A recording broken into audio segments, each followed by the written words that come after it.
Discuss about cryotherapy. Cryotherapy কি না, তো এর মধ্যে দুটো ফাইবার কাজ করে, একটা মাইলিনেটেড ফাইবার, একটা আনমাইলিনেটেড ফাইবার।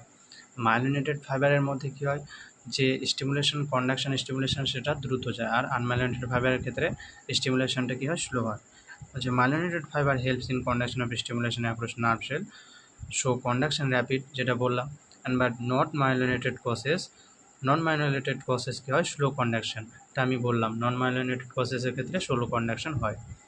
দেন যখন আমরা আইস ইউজ করবো অ্যাকুয়েট পেনের ক্ষেত্রে বা নিউমাস এরিয়া, সেক্ষেত্রে কী হয়, সাপোজ কোনো জায়গায় আমরা নিউমাস এরিয়ার মধ্যে ব্লাড, অ্যাকুয়েট পেনের ক্ষেত্রে আইস দিলাম, সেক্ষেত্রে ব্লাড কনস্ট্রিকশন, অর্থাৎ যে ব্লাডের ভেসেলের যে ডায়ামিটার সেটা রিডিউস হয়। ওটাই বলছে, generally ice is used in acute pain in numbs the area by constriction of blood vessel reduce diameter. Initial response of ice is vasoconstriction, যে ইনিশিয়াল রেসপন্স আসবে সেটা কিন্তু ভ্যাসো কনস্ট্রিকশন হবে। Then remove of ice from the injured area cause vasorelaxation, blood vessel dilatation and relaxation. এরপরে যখন আমরা আইসটাকে কী করবো, সেই জায়গা থেকে রিমুভ করে নেবো, তখন কী হবে, ভ্যাসো ডাইলেটেশন করবে। অর্থাৎ দেন আমাদের যে বডি, আমাদের বডিতে কিন্তু কোল্ড রিসেপ্টর বেশি কী হয়, অ্যাক্টিভেট থাকে দেন দ্য থার্মাল রিসেপ্টরের থেকে। মোর কোল্ড রিসেপ্টর মানে আমাদের শরীরে, বডিতে মোর কোল্ড রিসেপ্টর রয়েছে কার থেকে, থার্মাল রিসেপ্টর থেকে। আর এই যে ভ্যাসো কনস্ট্রিকশন এবং ভ্যাসো ডাইলেশন বা ভ্যাসো রিল্যাক্সেশন, এটাকে কী বলা হয়, Lewis hunting phenomena. Then application of cold for various therapeutic purpose is called cryotherapy or cold therapy. এই যে এই ক্রায়োথেরাপি বা কোল্ড থেরাপি রয়েছে, এর বিভিন্ন ধরনের অ্যাপ্লিকেশন রয়েছে ভ্যারিয়াস থেরাপিউটিক পারপাসের ক্ষেত্রে। দেন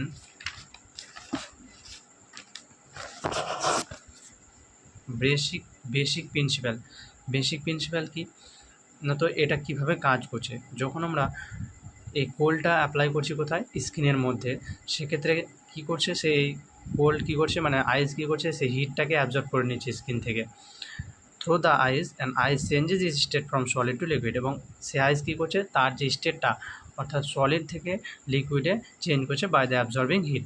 মানে হচ্ছে যে যখন আমরা কোল্ড ইউজ করলাম স্কিনের মধ্যে, সেই স্কিন থেকে হিট অ্যাবজর্ব করলো, হিট অ্যাবজর্ব করার পর সে কী করলো, স্টেটটাকে চেঞ্জ করে দিল, অর্থাৎ সলিড স্টেট থেকে লিকুইড স্টেটে চেঞ্জ করলো কে, by the ice. Then a specific amount of energy required to change the solid form of ice into liquid which is called latent heat of fusion।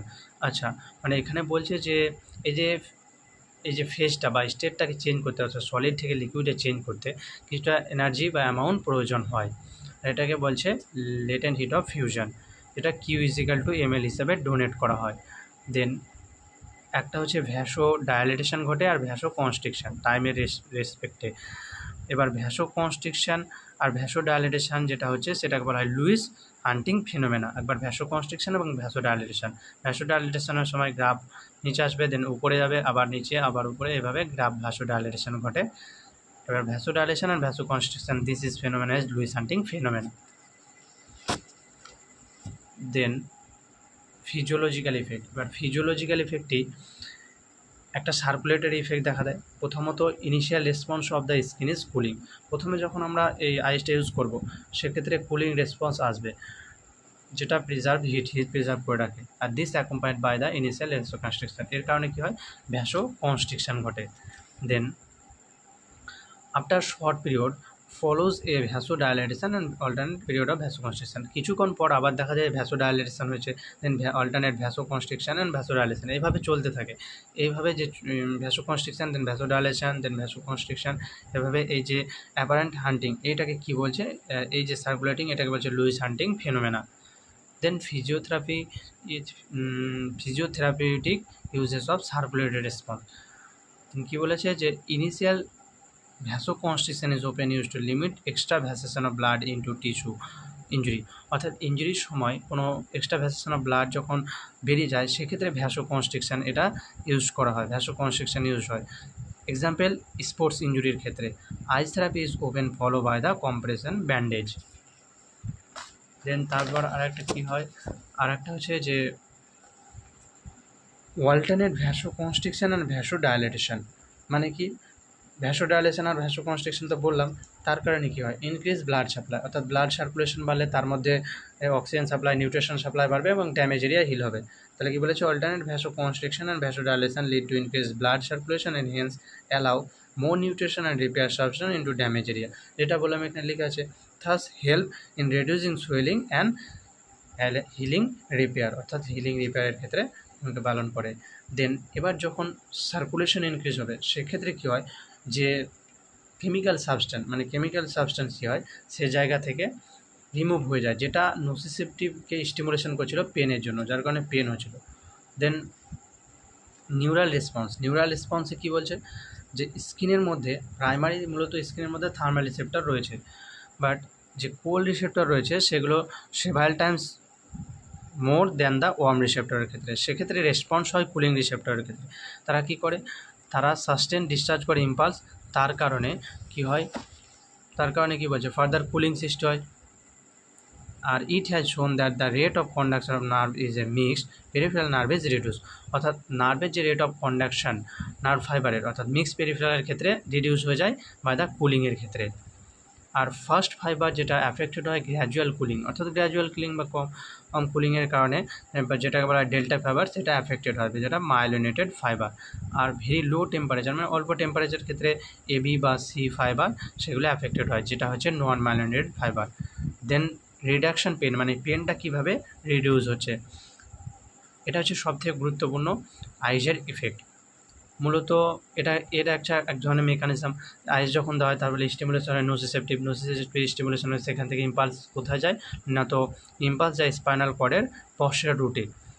আর এই যে ইম্পালসটা যেটা অ্যারাইভ হয় through the relative large diameter, আর যখনই large ডায়ামিটারের মধ্যে এটা যাবে তার ফলে কী করে দেয়, ব্লক করে দেয় সেই স্পাইনাল কর্ডের সেই জায়গাটাকে, এবং কোনো অন্য ইম্পালস বাইরে বের হতে দেয় না, তার ফলে পেন পাতে ব্লক হয়ে যায়, দেন পেন হয় না। আর তার ফলে কী বলছে, দেন রিডিউস পেন টেম্পোরালি, অর্থাৎ সেই সময় টেম্পোরালি তো পেন রিলিজ হয়ে যায়, তবে আমাদের পার্মানেন্ট পেন রিলিফের জন্য কী বলছে, যে some permanent relief of pain is to be achieve, some strengthening exercise or mobilisation to be even, মানে সেই ক্ষেত্রে তো আমাদের টেম্পোরারি পেনটা কমে গেল, কিন্তু আমাদের যদি লং টার্ম বা পার্মানেন্ট রিলিফ চাই সেক্ষেত্রে কী করতে হবে, সাম স্ট্রেন্থিং করাবো, exercise mobilisation need to be given.